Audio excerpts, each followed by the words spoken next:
Hey Supernatural family, this is Emily from Supernatural on the Rocks. If you haven't heard about Anchor, it's the easiest way to make a podcast. Let me explain. Number one, it's free. There's creation tools that allow you to record and edit your podcast right from your phone or computer. Anchor will distribute your podcast for you, so it can be heard on Spotify, Apple Podcasts, and many more. You can also make money from your podcast with no minimum listenership. Anchor is everything you need to make a podcast all in one place.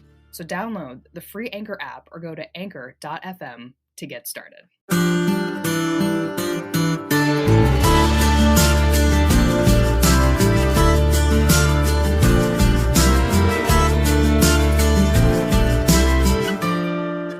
Don't you cry no more.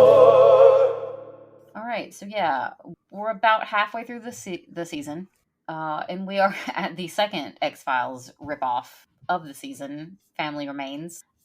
This is one of 2 episodes in the entire series that does not feature any type of supernatural monster. Yep, only humans. Nice. Well, humans are the scariest monster. Yes, they are. And this is also sort of like Dean references ripped from the headlines. Also is kind of based on a real family. Guy kept his daughter captive and fathered many children with her, which the plot of the episode, as an X-Files episode, it was taken off of there. Yeah. For being too disturbing, but, you know. That episode of the X-Files is amazing. It's gross, but it's amazing. Yeah. Yeah, and as an episode of Supernatural, it's fine. Like, it doesn't add anything to the mytharc. Yeah. But it's good, yeah. What I did like about this episode is that they didn't make it that great of a hunt. Like Sam and Dean didn't do that well. They really didn't. Like, they didn't figure out what was going on. Yeah. They didn't keep everyone safe. No, the uncle gets stabbed. The dog dies. Like, which I resented that a lot. I really resented that. Yeah. Yes. Yep. That was like one of 2 scenes in this season I had to like close my eyes at, and the other one was swallowing the razor blades. Oh. Nope. Just shut my eyes through that one. That was gross. Yeah. But yeah, so good episode. And then we followed up with another Monster of the Week. They really like... There's a lot of them. Group these in like 2 or 3 at a time. Because the next one is the Chris Angel episode, which I loved. I love Barry Bostwick. I liked the story. Again, doesn't add much to the mytharc. It was a nice break. A nice little like breather from the angels and the demons. Yes. I think it was a fun episode. I liked there was like a little theme bubble of not wanting to be hunters when they're old. Yeah. Oh, because this episode had the conversations about like, you know, will we grow old? Yeah. And Dean thinks they're gonna die before 60, and you're like, ooh, I reject you.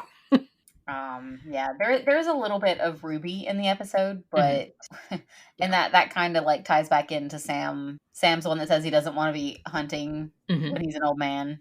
Yeah. I don't know. They just like they seed the fact that the Sam as a hunter and Dean as not really belonging to that life so well at certain points. And yet. Yeah. But yeah, good episode. Kind of sad ending, but like it worked.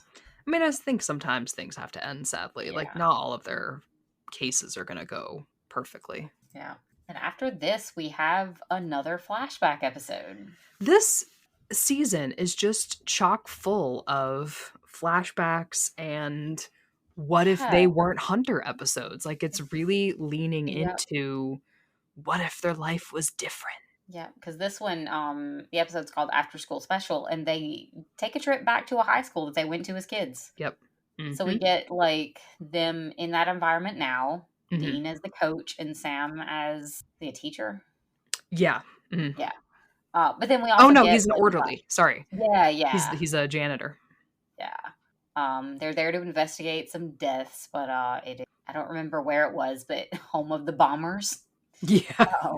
Yeah, they apparently only went there for a month, but, you know, for the fact that they went there for a month, they remember a lot of people. I know. I don't remember anyone from high school, and I went there for 4 years. Yeah, exactly. I was like, you remember their names? You remember what they looked like? No, thank you. But yeah, we see young Dean being a womanizer. Obviously. With an actor that did a good job with Dean mannerisms, but I kept thinking, isn't he only like 5 years younger than Dean when the show started? Yeah. Yeah. Like, wasn't Dean like 24, maybe 6 years younger? So, but yeah, and Sam as a kid, and then we have the beginning of Sam's like not wanting to be a freak, just wants to be normal, like juxtaposed with chugging demon blood Sam. Yep. Yeah, Sam's got some issues too. Yeah, but feels like maybe he could have used like a high school counselor who maybe has some like really funny pamphlets. That would have, yeah. And maybe like a show choir that he could sing about his used feelings. A pastime, something to put like his drive toward, perhaps some sort of regional competition. Yeah, something that like focuses his energy on a twice a year basis. Such a shame he didn't have something like that. Yeah, some like friends to sing a cappella together, keep them in sync. And hopefully he wouldn't have had to salt and burn any of their bones. Oh my god, what a great crossover though. Yeah. They're all ghosts, the ghosts of McKinley. Rachel would be a shapeshifter. Yeah. No, a vampire sucking the life out of everybody. Oh, yeah. Maybe Brittany would have been the shapeshifter. Oh, I like it. Just shows up as a cat one day. It's Tuesday. It's cat day. Oh, because Lord Tubbington is her brother. Yeah. Oh, Fondue for two is just the two of them as cats eating. Obviously. All right. Sorry, wrong pod. Yeah. But yeah, good, useful episode. Sam got his moment. We got to see a little bit of them being like a bit softer. Yep. At least Sam. Yeah. Really, Dean just in his shorts. Yeah. It's really about the shorts. Yep. I did sort of, I don't know, Dean referencing "I spit on your grave" while making out with a girl kind of made me go, wait, what? Wait, what? That's a movie about rape for sure. Well, he's not the smartest duck sometimes. I mean, Dean Winchester is super intelligent. Emotionally intelligent, questionable. Does he know how to talk to girls? I don't know. Yeah. Does he know how to talk to Cass? Eventually. Yeah. I did like the gay reference in this episode, because Dean is subbing in for a teacher that he says is getting married in Massachusetts, which at the time was like the only state where gay marriage was legal. Subtle. It's not a reference that would translate to anyone younger watching it now, but yeah, that recently, gay marriage was not a thing in every state. Yeah. Subtle. I liked it. See, Supernatural had gay characters. That one. They're marveling it. Like, oh yeah, that character who is just off screen. They marveled before Marvel. Totally gay. Yeah. Marvel saw this and was like, we could do that. Yeah. Well, I mean, this does lead into the Siren episode. Yes. Where apparently Dean Siren is a dude. Yep. And I remember this episode happening. I did not remember that it happened like in season 4. I'm like, as soon as I realized which episode it was, I was like, oh, this is gay. No, they're brothers. Like, that's what Dean wants. Brothers, not the attractive guy. This episode doesn't do much for the series. It's more of a character-driven episode. Yeah. But what's happening here is there's, men are getting pulled in by a siren who can read minds, and they know what you want the most. So they cloak themselves in an illusion based on what they've read from your minds. Now, no one else in this episode has a siren that is anything other than sexual or romantic. No. Like, that is it. Like, that is what the siren does, works at a strip club so that they can become whatever the person wants sexually. Now, why the fuck would Dean's be any different? Yeah. His siren was still a dude. And the quote was like, I gave him what he needed. It wasn't just some bitch in a G-string, which again, why a bitch? Yeah. It was you, a little brother that looked up to him. Like, you didn't, it was still a dude. Like, also, they didn't have any kind of like brother. I mean, there was no brotherly. See the, he, needed a little brother to look up to him, if they made the siren like a 12-year-old boy or something. Yeah. Like a chance to raise Sam again. And do it But in a way. that's a fully grown man. Mm-hmm. Yep. Not a little brother. Nope. What the siren does here, though, is it pits the two of them against each other.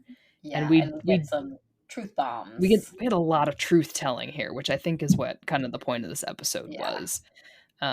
Dean is yelling at Sam that he's sick of the lies and the secrets, and Sam is telling Dean that he's the better hunter, that he's smarter and stronger, and that he's willing to do the things that Dean is too scared and too weak to do. Which, on both sides, they're not wrong in their own stance. Mm-hmm. Like, Dean is sick of being lied to about what Sam is getting up to with Ruby. And I think Sam does think he's a better hunter than Dean. And, like, maybe he is, but... Maybe he is, because I think Dean's fucking tired of being a hunter. Yeah. Dean's been doing it for a lot more years than Sam. And, like, is Sam more willing to go after more dangerous things? Maybe, but maybe that just makes him dumb. Like, maybe that makes him reckless. Yeah, I would definitely say reckless. Yeah. Also, he's got less of a concern for his actions impacting other people, which is a very John Winchester thing in a not great way. Especially now that he's got Ruby, who is a literal demon egging him on. Yeah.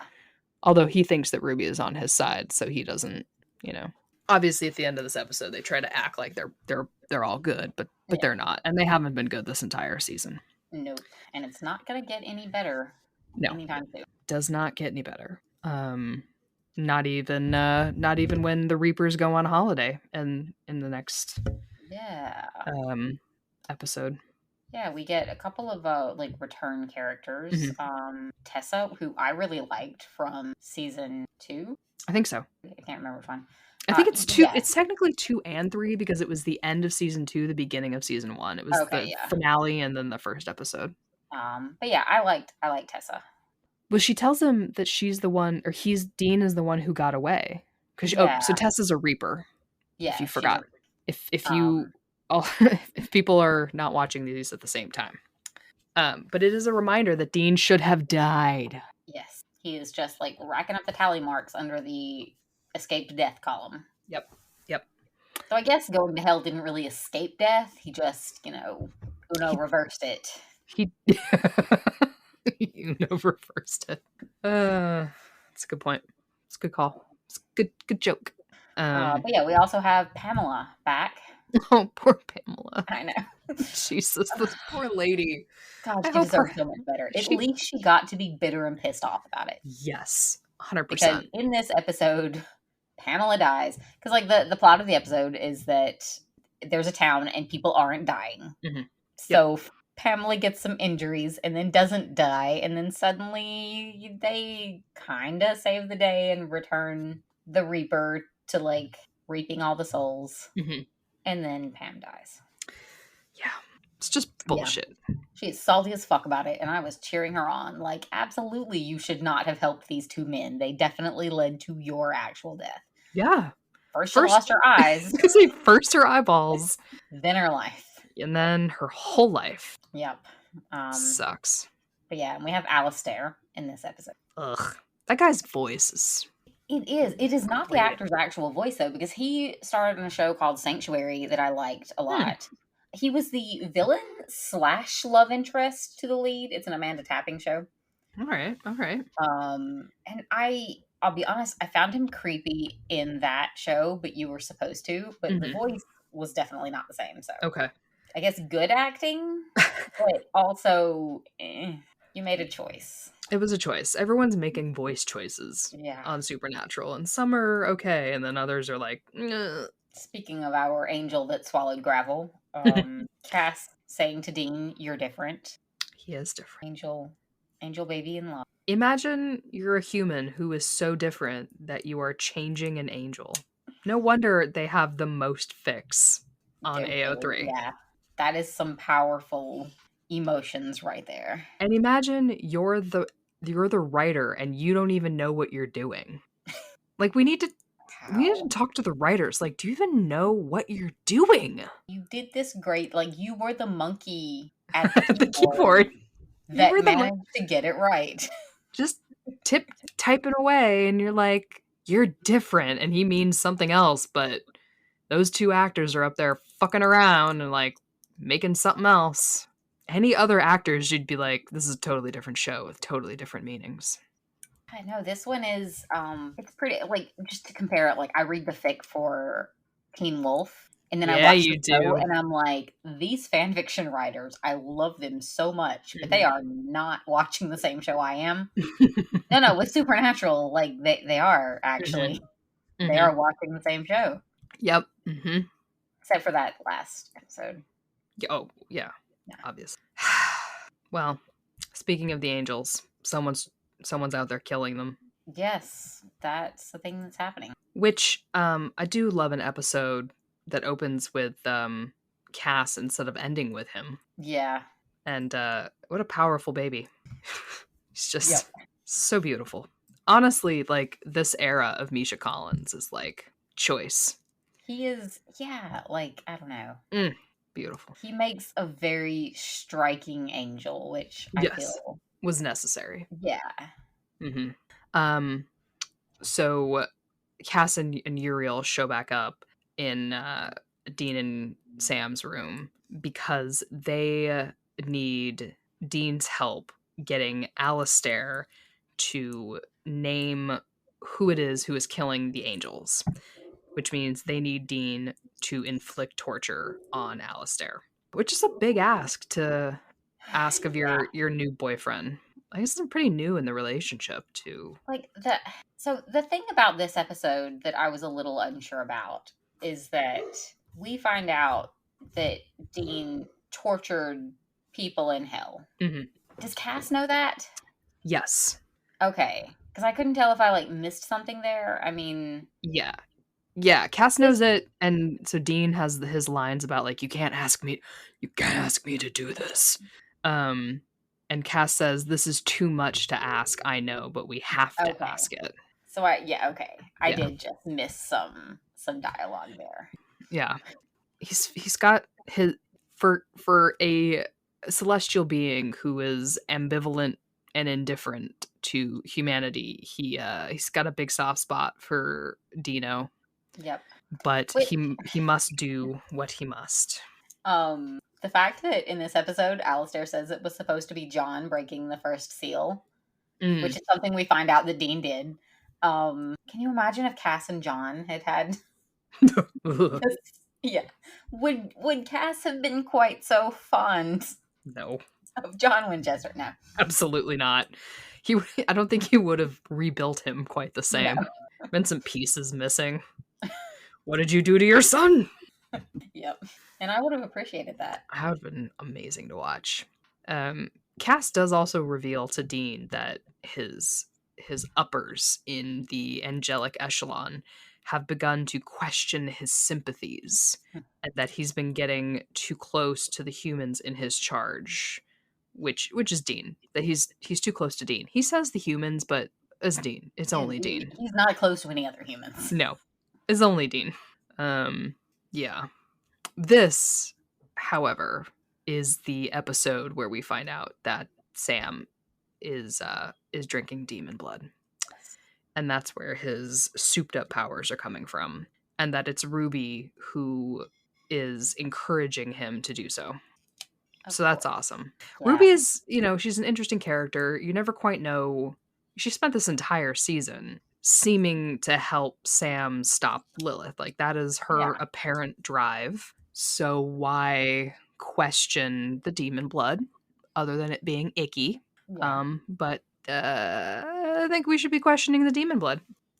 But yes, to return to the seals and Cass and Dean and everyone's feeling their feels, the Alistair reveals that the first seal among these 66 was broken when a righteous man shed blood in hell, which is getting a little poetic here, but that is when Dean agreed to get off the rack and start torturing other people.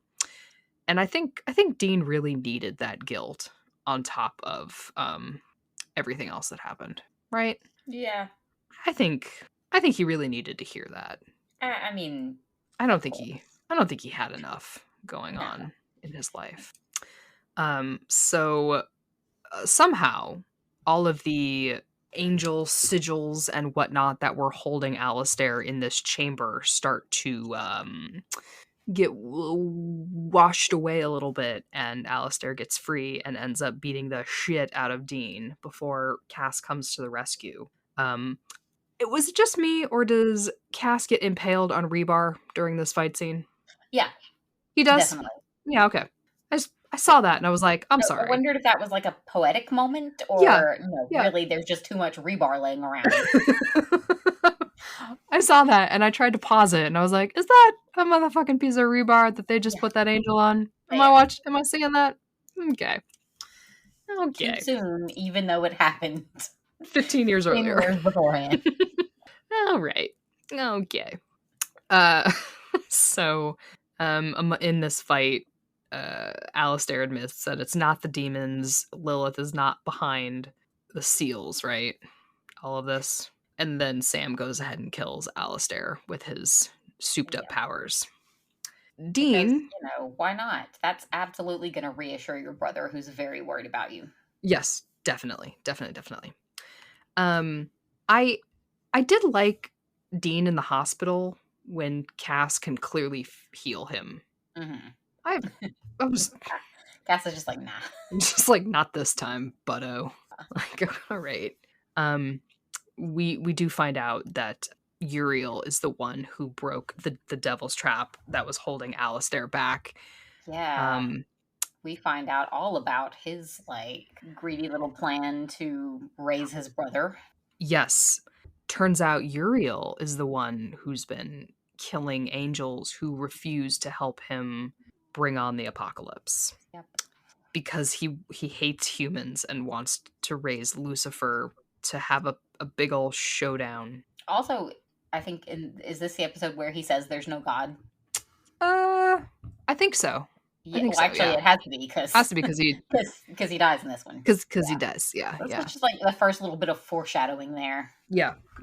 There's just a lot there. So this whole season has a lot of Monster of the Week episodes, but it also has a lot of fucking lore. Yeah, and they cram a lot. Like, a lot happened in this episode. We could have 2 hours on just this episode. Yeah. So honestly, we were talking about, we got to keep this episode under an hour. We should keep this episode under an hour. And we're like, it's not going to be under an hour. No, too much in it. Like, they just really cram a lot into the angels fighting against the demons, but some angels are fighting with the demons, but not really, because some angels want to raise Lucifer, but for other reasons beyond the demons, but because they don't like humans, because God, but there is no God, but because only 4 angels have ever seen God, but who really knows, but faith, but no, oh, fuck me. Yep. These guys need Netflix. So we have been given a lot of information about the angels and the demons and the sigils and Lucifer, and then we just take a hard fucking left into a episode where the Winchesters aren't hunters yet again. I mean, an extremely sharp turn into this. Yeah. When the episode started, I literally had to pause and look at the menu to make sure that I hadn't missed something. Which you realize not too long into it, this is very clearly a something fishy's going on type of setup. But yep, I definitely had a moment where I was like, Yes, we meet Dean Smith, director of sales and marketing, who he's different because he eats a salad. We then we also meet Sam Wesson, who works in IT, which means we have Smith and Wesson. Yes. Oh, clever writer. Clever girl. So Sam is having dreams of supernatural shit. Meanwhile, Dean is just trying to climb that corporate ladder, and I think with his really ugly clothes. Yes. And you know, this is because Dean is the one who wants out of hunting. Yes. Sam is the one who's having memories of their real lives because Dean is the one who's just like, I'm gonna eat my fucking kale salad and drink my smoothie and do my little marking because fuck it, this is fine. I mean, Sam approaches Dean, and basically Dean is just like, nope, No. shutting this down. Dean's just like, nope, do. There's probably a cute guy named Cass on the 3rd floor, and I'm gonna find a way to hit that. Cass works in securities, and Yep. He also started there 3 weeks ago, but I'm gonna get in that. Yep. So obviously weird shit starts happening in this office building. I do love that they end up on ghost facers to do research. Yes. I did like that. That was funny. A nice callback. It was a nice callback. Yeah. So, you know, they solve a ghost hunt without being Ghostbusters, but the mask comes off when his boss, when Dean's boss is revealed to be Zachariah, another angel who is Cass's superior. And this was a life lesson to prove to Sam and Dean that the path they're on is their chosen destiny. And again, this is kind of like when Dean sent or Cass sent Dean into the past. Like you couldn't have just told them. Like you had to really Yeah. You had to fuck up their entire life just to. Sometimes they take that long way around. They really did. The angels are just like, no, I'm gonna give them a job in corporate to prove to them that they need to be hunters. I'm like, all right. They're like the equivalent of like being told you have to fill out a form and print it and bring it in somewhere instead of just emailing it. They're like, no, there is a way things are done. It doesn't matter the time things are done. You fill out a job application and you submit your PDF resume, and then you still have to fill in the boxes. Yeah. Like, God damn it. So, you know, they are destined to be hunters, and I'm sure Dean, in his heart of hearts, is just dying. Mm-hmm. But this does take us to the monster at the end of the book, which is where we go super meta-natural, and we discover the comic book series titled Supernatural. Which, like, I forgot a lot about this episode. Mm-hmm. I like the funny parts. I like the Sesame Street homage with the name. Because I think most 90s kids probably had that book. Yep. The and the episode is really a good kind of a take on the book. Yeah. On the last page, Grover discovers that he is the monster. He's the monster the whole time. A better story than some episodes of Supernatural. Yeah. This is our first meta episode of Supernatural. We will later get a lot more. And I think the meta episodes will actually get a lot meaner in some ways. Like we can talk, I think we should probably have like a whole episode dedicated to the fan fiction episode. Yes. Oh yeah. That's going to deserve it. Yeah. I mean, we've talked in the past about what things will deserve their own special episodes of this podcast, and I think that episode does, because by that point they'll have really met fandom. And I know I've got my little fan phenomena Supernatural book. We've got some essays we've started reading, and you know what fandom is like and how the actors approach it, and I think you can see some of that in the fan fiction episode. But this one is just really the beginnings of the show's relationship to its fan base. And it comes out in lines like, the book didn't sell a lot of copies, it's more of an underground cult following. Like, that's just the ratings, right? They're just talking about the ratings of the show. But then there's lines about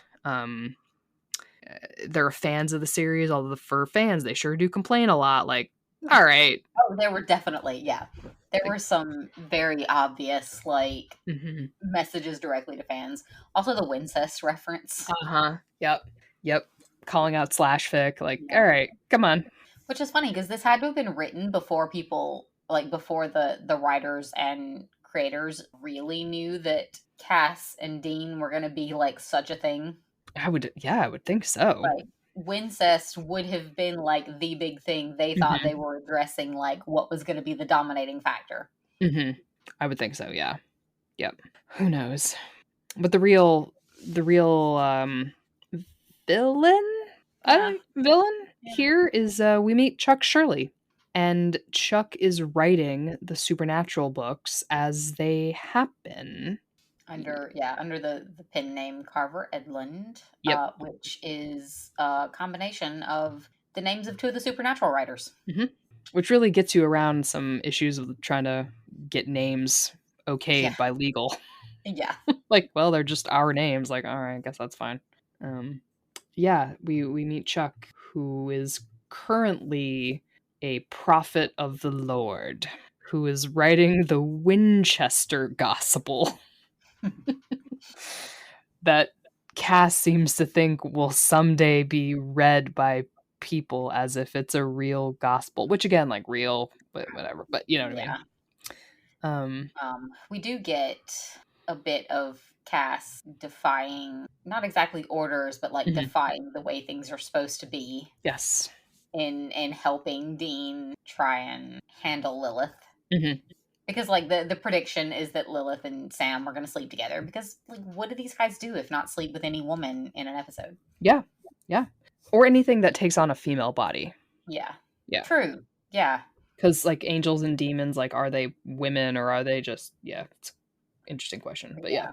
Cass is not allowed to just step in and save the day, so he has to like wink, wink, nod, nod, explain why he can't, and give Dean the key to save Sam. Save him from an orgasm.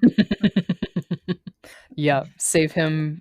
Yeah, I mean, I guess at least she's not a spooky little girl anymore. Yeah, that definitely would have made it worse. Mm-hmm. Yes, his if an archangel were to appear, if something were to happen. I think, is this the first time Dean prays to Cass though? Yes, it is. Yeah, it is. Doesn't get down on his knees, but it's good enough. That comes later. Yeah. So again, we get a lot of lore all of a sudden. We get a prophet. We get he is the mouthpiece for the word of God. Archangels. Lilith is now a tall, skinny blonde. Chuck has seen the end, so he knows what's going to happen. Everything Chuck writes comes true, even if they try to prevent it. It just happens a little differently. Yeah. And that kind of sucks. Do we like Chuck Shirley? Is he funny? Is he annoying? What do we think? Are we tainted by the fact of him later? Yeah, I think I'm so. tainted by the fact of him later. I think me too. I think, watching it the first time around, it was like, oh, this is kind of interesting. There's like this weird guy in his underwear who's kind of a slob, and oh, he's writing the supernatural books and he knows everything. But now it's just like, fuck this guy. I do remember the first time around loving like the episode and the concept when like I literally didn't know anything else. Yep. But yeah, tainted now. And now it's just like, brr, kill him. Yep. But yeah, we go from Chuck to jump the shark. Which is what he didn't want to do, but yes. Yeah. Yep. And he named an episode after it. Yep. But yeah, we have yet another John Winchester backstory episode. Yep. He's not in it, even in, well, I guess his like pictures are in it, but they rely on the diary, the journal. The journal. It's a diary. It's a diary. Yeah. Dear diary, met a demon today. It's so fetch. Felt some sparks. Felt some sparks. Yep. Well, we have a poor Adam Milligan here calls up one of the bat phones looking for John Winchester, claiming to be his son. Yep. That's awkward. It really is. And Dean is having no part of it. Like, Dean's super pissed. Yes. As well he should be, because apparently Adam got a nice upbringing. Yeah. Took him to a freaking baseball game. He got a baseball game. He's so jealous. It was so cute. There's a case that happens here, but the case is not the important part of this episode. No. The important part of this episode is that they're already dead. And that's so sad. Adam and his mother, Kate, are already dead and are ghouls. Yeah. And like that fucking sucks. Like, hey, you've got a half brother. He's dead. Yeah. Sorry. It's about par for the course for them, but like It is like this episode really does serve to drive home the like family aspect. Mm-hmm. Yeah, doesn't really make things better between Sam and Dean, but like for a few minutes they're distracted by surprise sibling. Yeah, surprise sibling. They give him a hunter's burial because he was in fact their brother. And then Dean kind of harsh burn, but Dean tells Sam that he's more like John than he'll ever be. And I was like, ow. Yep. It's cruel. I mean, she's kind of right though. Like Sam was all about like, oh great, you're gonna be another little soldier. Mm-hmm. Yep. Time to teach you how to kill things. Yep. Hey, you're 4. Here's a gun. That was definitely John with Dean. But it did have to like burn to know that John had a son that he wanted to keep safe and apart from all of that. I know. He got Band-Aids for his boo-boos, and he didn't get a gun, and he went to school. He probably got cake. What a rip-off. He got clean clothes, an education. Probably has money in a bank account. Doesn't have to hook for money. Adam never had to blow truck drivers. Nope. Well, we don't think. Fun. Yeah. You know. If he did, it was a choice. Yeah. Didn't have to do it for laundry money. Yep. It's just mean. But yeah, really just like kind of backstory episode, kind of monster of the week episode. Yep. Where the brother is the monster. Yeah. Brother monster. Monster brother. And then we take another curveball into Cass territory. Oh, yes. Where Misha gets to play character number 2, Jimmy Novak. And gets to use something closer to his real voice. Yes. Mm-hmm. We open page 1. We open Dean fishing off a dock, peaceful lake. Sidebar. I mean, it's a very nice opening. It's a very nice opening. It's very peaceful. Cass coming to Dean in his dreams. Mm-hmm. Telling him they have to meet somewhere and he's got something to tell him. Because, of course, when Cass finds out something huge and shocking, his first thought is, shit, gotta go tell the human. Mm-hmm. My human. Yes, just his human. Just his human. Unfortunately, when the Winchesters get to the warehouse, it's torn apart and Cass is not there. It is only Jimmy. And props to Misha Collins. You can tell that it's not Cass. You can tell it's Jimmy. You really can. It's a big difference. Unfortunately, Jimmy Novak wants to fucking go home to his wife. Yes. And his kid. He's got a kid. He's got a daughter. His daughter so Claire. bad for Jimmy this entire episode. I know. I really like this episode. It does seem like Jimmy was a bit of a Jesus freak, so yes, theoretically not a character I would have loved a lot, but you know, in the context of this show, I'm fine. Mm-hmm. Big ups to Sam, who was supposed to be keeping watch to go get a demon blood fix, which lets Jimmy sneak out while Dean's sleeping. So good job, Sam. But yeah, we get some flashbacks of Jimmy praying to heaven and Cass that, you know, he wants more from his religious life, I guess, that he wants this possession, that he considers it a blessing, and his acceptance of becoming a vessel for the angel. Obviously, his wife thinks this is horseshit. As she should. I mean, maybe it's true, but it still sounds like it should be horseshit. Yep. It's really hard to fault someone when your partner is like, I am possessed by an angel. Yep. And in no way does that sound crazy. Anna shows up to tell the Winchesters that really what happened here is Cass got dragged back to heaven to be reprogrammed. So that's a problem. But having Jimmy show back up with his family after how long? A year? How long has he been? I forget how long he's been gone. Yeah, I think it's been a year. Yeah. She says that they think that he's been dead. Yeah. It's a problem here because, you know, demons and angels have been looking for Cass, because to have the vessel of someone who is possessed by an angel is kind of a big get for the demons. Yeah. So everyone gets a little bit kidnapped, and when all is said and done, Cass has been a little brain slapped by his time in heaven. Yeah. When Cass re-enters Jimmy, Cass comes back into Jimmy after some fights with the demons, after some renegotiating the terms of their agreement of possession. And I think at this point Jimmy is now dead, like dead. He gets shot. Um, Yeah. so I think if Cass were to leave the vessel again, Jimmy would die. I think is the situation we're at. Yeah. Because Cass, when he in Claire, Mm-hmm. like possessing Claire, he basically lays it all out for Jimmy. Mm-hmm. Yeah. Which, I mean, is very sad, but I'm It's very sad. also rather attached to that vessel, so good Yes. choice. Yes, the shipping would be Yeah. over. Little bit different, little bit Mhm. not great. Not great. But now that things are set to rights ish, Jimmy's family is safe. Claire is ruined by all of this, but we'll come back to her in a few seasons.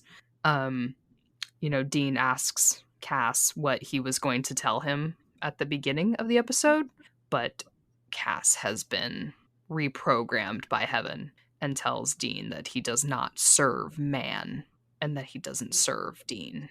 I mean, you tell Wow. yourself whatever you need to sleep at night. Whatever it takes. Yeah. Whatever it takes. But now it's time to deal with Sam.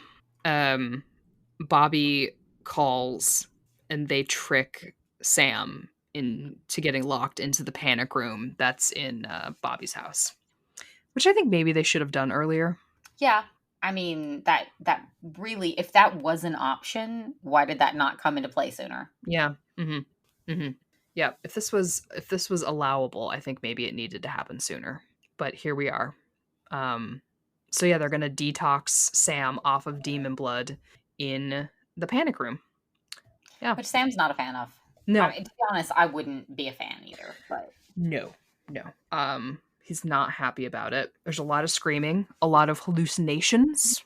He has a lot of visions of Dean calling him a monster, which is really his biggest fear throughout this season, is Dean seeing him as a monster. yeah. Or just in general, like, he wants to be normal. Like, we saw that in the flashback episode where he was a kid. Like, he doesn't want to be the freak, but at the same time, he got that John Winchester attitude of, like, doing literally whatever it takes to reach the end goal. Yep. Even if it's harmful to himself and others. Yep. Sometimes it feels like, especially if it's harmful to himself and others. Yeah. It's almost like that's the party trick. Yeah. Like, oh, is this bad? Let's do it. Yeah. Let's do it. I'm sorry. Am I going to hurt myself and stress out everyone around me? Yeah. Okay. I'm in. Love it. Cass is there trying to, I don't even know if he's trying to be helpful. He's, yeah. I don't know if he's trying to make the situation better, but the angels think that it's Dean who will kill Lilith. And I'm not going to say that Cass tricks Dean into marrying him in this episode, but it sure does sound like some wedding vows. Yeah, I mean, we can't prove that that's not what happened. Yeah. I mean, it's like a call and response thing of like, I give myself wholly to serve God and you. Like, it's pretty hot. We find out, 10 years later that really all he had to do was be like, you in? That's just improvise the rest of it because he wanted it on record. He wanted it on record in front of man and God. Dean Winchester saying, I vow. And Dean's very put out when he realizes he didn't actually have to sign that certificate written in angel language either. In angel blood, yeah. Yeah. It's like, wait, I didn't, fuck. What do you mean half the bunker belongs to you now? Shit. I love it. In his defense, none of his identification is real. That's true. Yeah. None of his ID cards are real, so who knows? How was Cass supposed to know that forging and bribery aren't how you get things done? He learned how to be human. It's rough. So we have Rufus calling Bobby in this episode. Oh, Rufus. That's right. I like Rufus. I do too. I wish he'd had, maybe I wish he'd had more of a part. It didn't work out well having Pamela back though. So maybe Rufus needs to communicate via only phone call. Yeah, I think it's safer for him that way, honestly. Yep. We're really building up to a big a battle here. Yep. Sam gets out of the panic room. Well, because Cass lets him. Yeah. Cass says it was his orders to let Sam out of the panic room. And Cass follows orders. Cass follows orders. To a certain... Yeah, to a degree.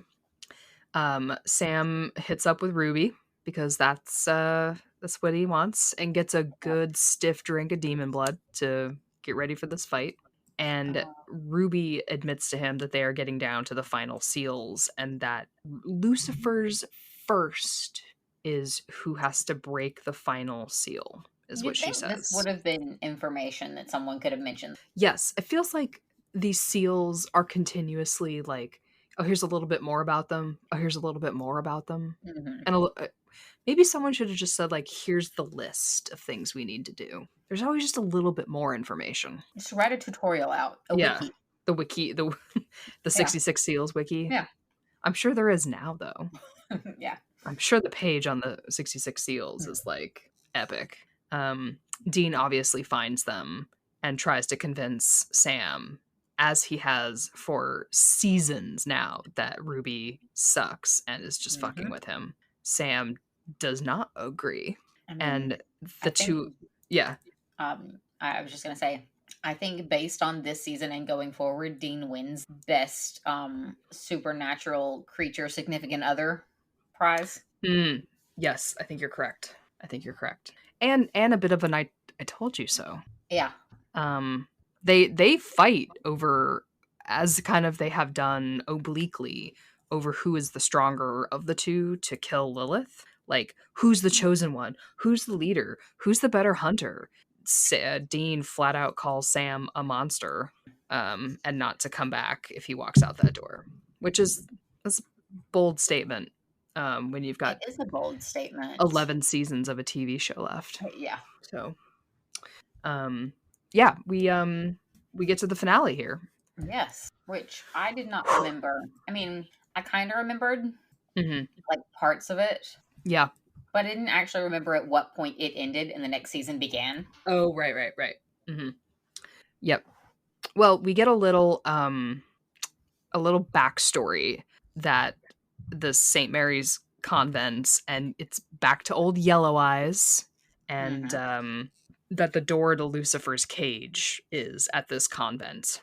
And we get some more garbage about a very special child and all of that. Yeah. We also learn via Zachariah that Dean is the angels don't want to stop the apocalypse, because they are convinced, which we kind of should have seen coming from Uriel.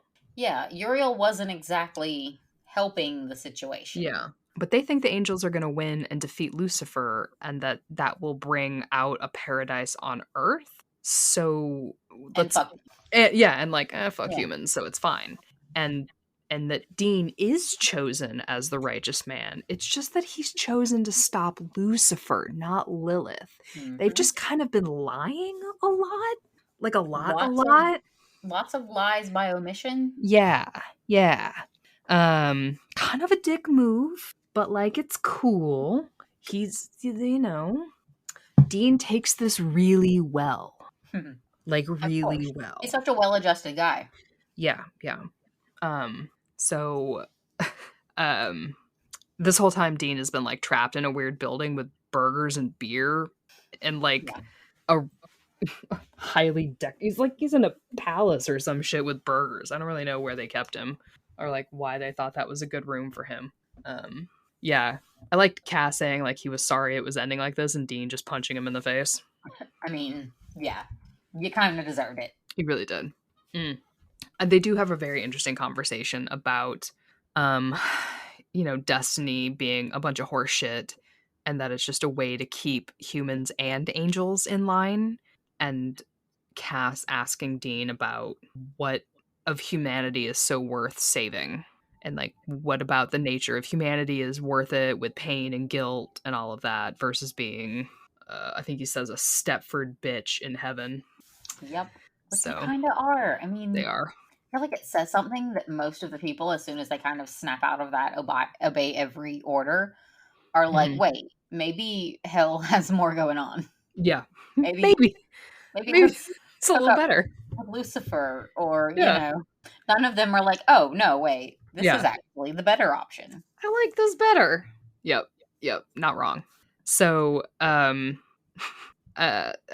We also have Sam killing essentially a demon / innocent woman just so he can drink her blood. yes. Yeah, he does do that. Which, it's just another day in the life of Sam Winchester.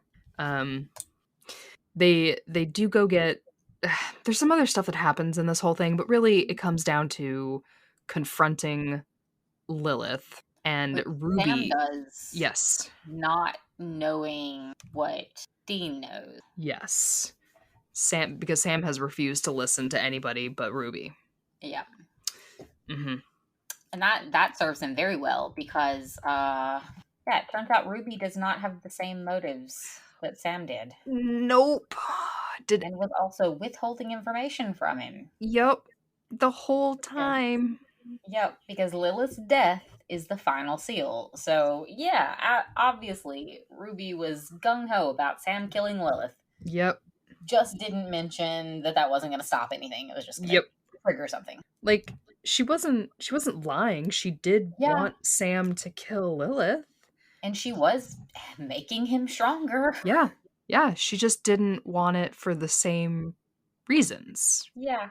Yeah. She's got some definite, like, ego tripping going on about how she's the best, because only Lilith and her knew. Yep. Yes. Dean does get to kill Ruby, which I'm sure makes him super happy because he hates her. Made me happy to see. Yes. I didn't even dislike Ruby that much throughout the season. I didn't either. But from Dean's perspective, you earned that one too. He did. He got his stabbing on. But unfortunately, a portal springs open. Yep. And then the season ends. So that's it. Yeah. So I don't know. My summary of the whole scene is basically like, angels are dicks. Angels are dicks. And Sam is kind of a dick too. Yeah. And therapy for Dean. Yeah.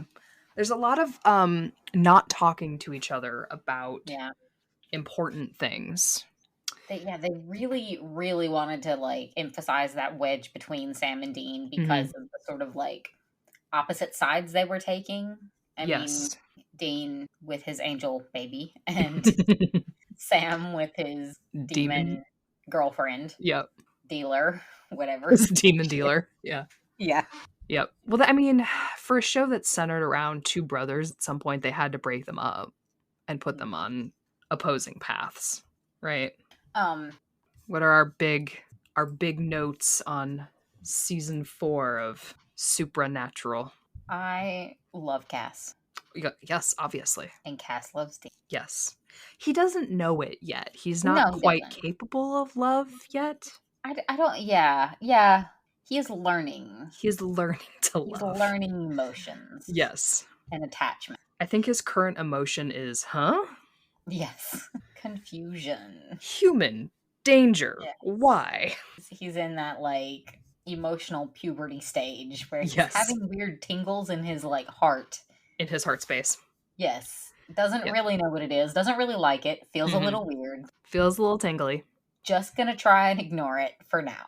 I always appreciate a character who's only supposed to have a few episode arc who is so popular that they're like, well, we can't kill them. Yes. I mean, they try. He was supposed to have been killed off in episode 16 on the head of a pin, but he was too popular and too hot. Yep. So they upgraded him to a series regular in season 5. And then they tried to kill him again in season 5, and he survived that. And then they tried to kill him again in season 7. Then it didn't work. Nope. Sci-fi did. Always sci-fi did. Yep.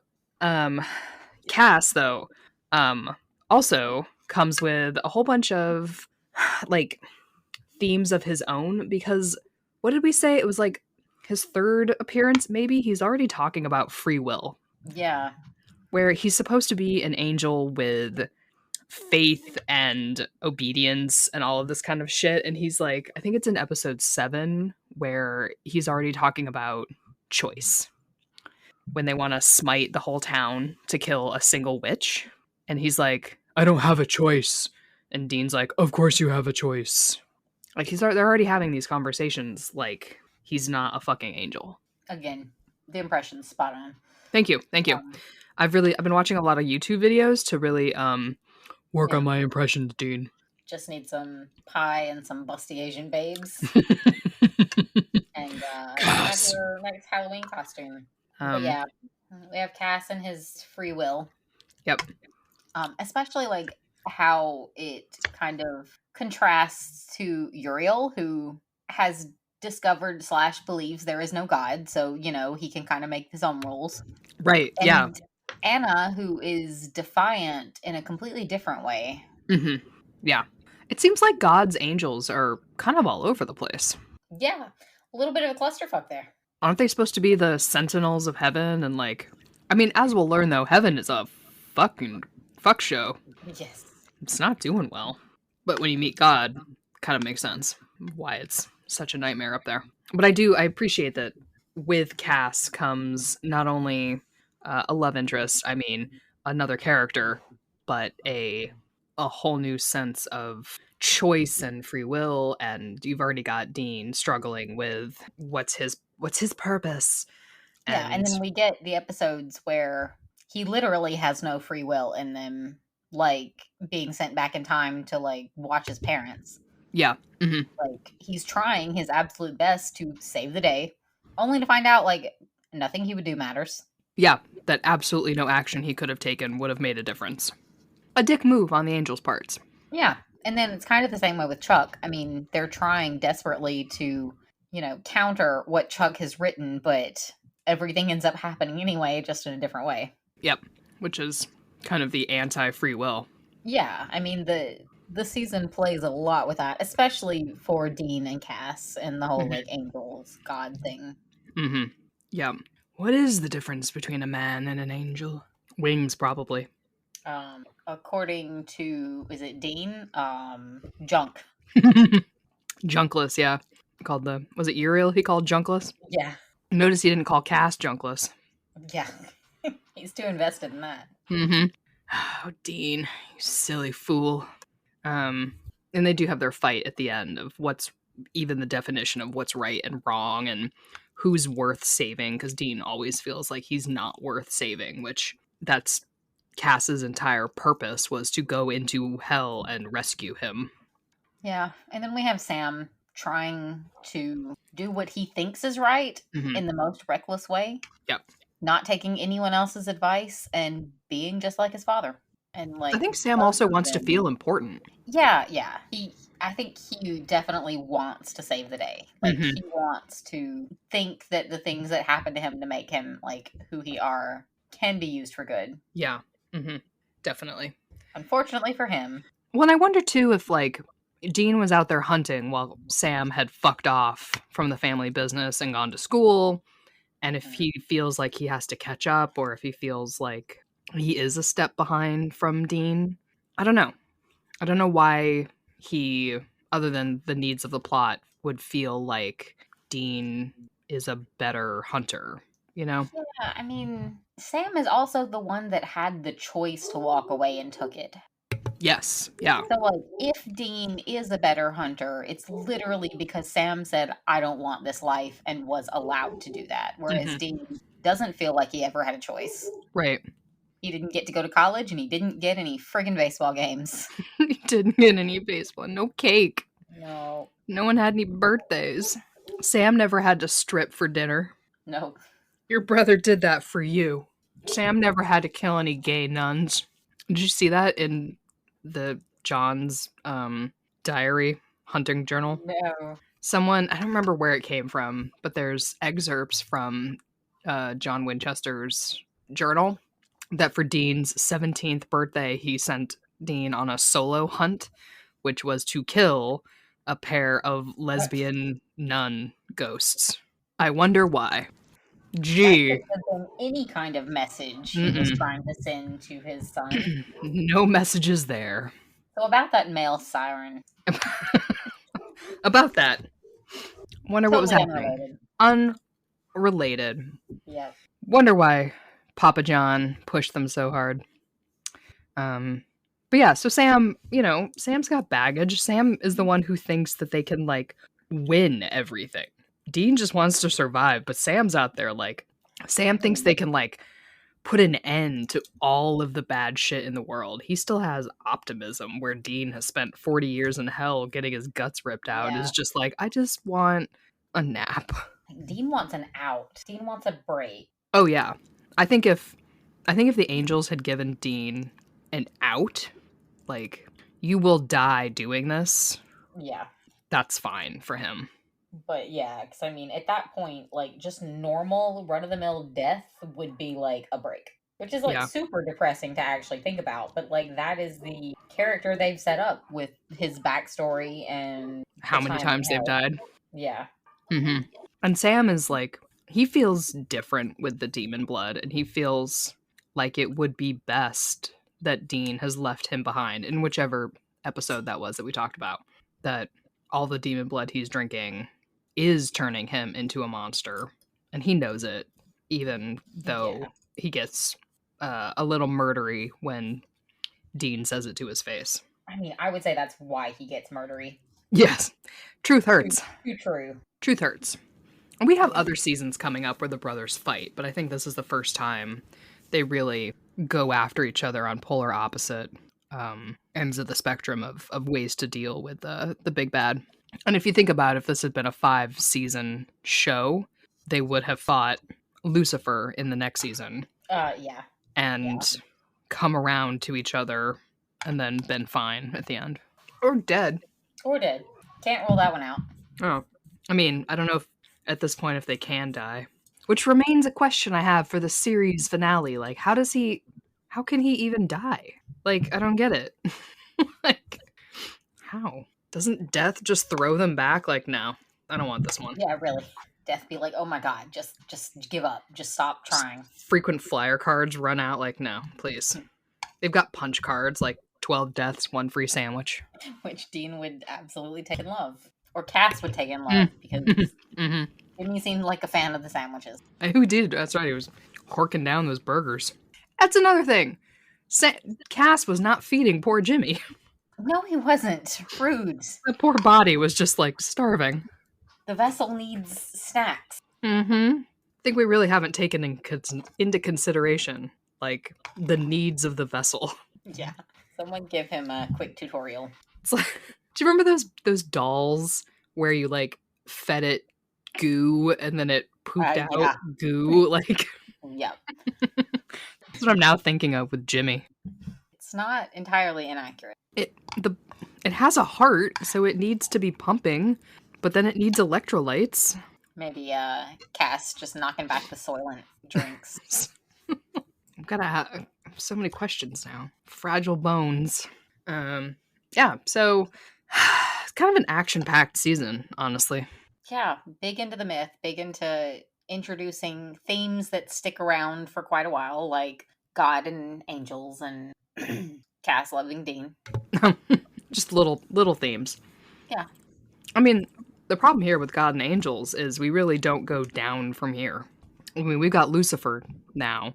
We have a prophet. We have angels, hints of God. We've really hit the uppers of our Christian mythology. But it doesn't stop them from trying. No. They really dig deep into what they can pull out of here, and I just wonder, again, if they could redo it, what they would have. That would be fascinating to know. Yeah, like where would they have? What steps would they have taken before they got to God? They really could have. Like, if they had known, they could have paced it out so much better. On the other hand, sort of the fast forwarding of that storyline is what gave us Dean and Cass. Right. I'm not going to give that up. Yeah. Could have done a little more fast forwarding on some parts. Yeah, true. Like, someone tell that boy you love him. He's so sad all the time. He really needs a hug and like a foot rub. Yeah. A blowjob. Not necessarily in that order. No. So if you want to go in that order, like, Yeah. I'm not going to judge. No. It's fine. He needs someone else to cook for him. Yes. He just needs a little care and affection once in a while. The Care and Feeding of Dean Winchester. I swear I've read that fic. Like, the title Probably sounds so so, familiar. Yeah. Or it's like The Care and Feeding of So-and-so is a fic that I've read. Link it in the show notes, somebody. Oh, wait, that's our job. Oh, yeah. Whoops. Shit. Yeah, so do we have any other... I mean, I want to say any other big themes, but there's like a lot of them. And honestly, we could go on for days. Also, a lot of them, this is just the beginning of. Yes, we have kind of at the beginning of some big stuff here. Actually, we'll never meet God again. It'll never come up. It'll never be a storyline. Yeah. Never. Makes sense. It's never going to be a problem for the Winchesters ever again. How nice that we saw Chuck that one time, and he never comes back either. Never again, yeah. It's never a concern in the world of Supernatural. Do you have any little moments that you want to highlight? I don't think so. I feel like I pretty much highlighted everything that stood out to me as we... Other than like... Other than line iteming every single time Cass stares into Dean's eyes, I did want to point out my favorite subtitle, which is in the episode... the monster movie episode, when Sam and Dean are going after the shapeshifter who is currently looking like Dracula, and it just says heroic music plays. And I just caught it and I was like, thank you. Nice. Thank you for that. Just heroic music. And I thought that was a nice touch. Yeah. For the episode. Especially if you really need the subtitles and you're like, yeah, you know what? It is heroic music. You're right. So that's season 4. Well, some of it anyway. Yeah. We could go on. Probably shouldn't. No. We'll definitely be revisiting most of the highlights as we jump into season 5. Mm-hmm. Yep, for sure. These characters ain't going anywhere. Nope. Yeah. So thank you for listening. We can be found on Instagram and Facebook and Twitter at SPN on the Rocks. Good job. I did remember. Took me a second. We also have a Patreon with our sister podcast, Glee on the Rocks. If you are at all interested in Glee, it's very similar to Supernatural. Absolutely. Basically the same show. Basically the same show where weird shit happens to people all the time. And that can be found. It just keeps getting worse. Just to make it a little more interesting, we do Patreon episodes on any number of things. Yeah. So that are not Glee or Supernatural. So if you're less interested in Glee, but you still want more content from us, we have like 30 mini episodes, and most of them are not at all related to Glee at this point. Nope. And if you want a mini episode on a certain topic, just like drop a note. Just tell us somewhere on the internet. On email. Happy for ideas. Yeah. You can email us at spnontherockspodcast@gmail.com. You can find us at a DM of your social media account of choice. I think those are probably the best ways to find us, right? Yeah. I think so. Oh, Patreon is patreon.com/gleeontherocks, because that's what we originally started with, and changing the name of it would be very confusing. Yes. But the podcasts are related. And I did have the idea that we should just be on the rocks. On the rocks. Well, honestly, it's going to become Fandom on the Rocks. Yes. That will be our end goal, because I don't think we're stopping after Supernatural or Glee. No, we just need to find shows with fewer seasons. Yes. I mean, Glee only has 6. That's much easier. Yes, but it kills your soul. It does really fast. Yeah. So you can catch us on the socials, and if you have ideas of other shows that you would like us to do our little recaps of, you can let us know. And thank you for listening, and we will catch you on the next season and the next episode, where things just keep getting wilder and wilder. May you all find someone who will raise you from perdition. That's really nice. That's a nice sentiment. You've been listening to Supernatural on the Rocks, a podcast by OTR Productions. A huge thank you to our sound editor, Adriana, and our podcasts, who secretly run the show. For more episodes, download us on Apple Podcasts, Spotify, Google, or wherever you get your podcasts. Follow us on Instagram, Twitter, and more at SPN on the Rocks. If you'd like to support the podcast, you can subscribe to our Patreon account at patreon.com/GleeOnTheRocks. Subscribers get ad-free episodes, exclusive mini-episodes deep diving into the fandom, salty opinions, and more. So until next time, this has been The Road That Was.